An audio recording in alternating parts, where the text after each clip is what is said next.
should মানে উচিত যেতিয়া ষ্ট্ৰং সাজেশন দিয়া হয় তেতিয়া ইউজ কৰা হয় শুড আমি জ্যেষ্ঠজনক সন্মান কৰা উচিত we should respect our elders আপুনি তাত যোৱা উচিত you should go there should be মানে হ'ব লাগে বা হোৱা উচিত মানে পসিবিলিটি বুজাবলৈ শুড বি ইউজ কৰা হয়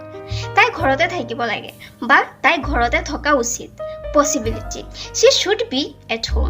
she should be at home should have মানে লাগিছিল বা উচিত আছিল যেতিয়া should have আহে তেতিয়া should have plus verbৰ third form use কৰা হয় ফৰ এক্সাম্পল হি মোক জনাব লাগিছিল বা হি মোক জনোৱা উচিত আছিল he should have told me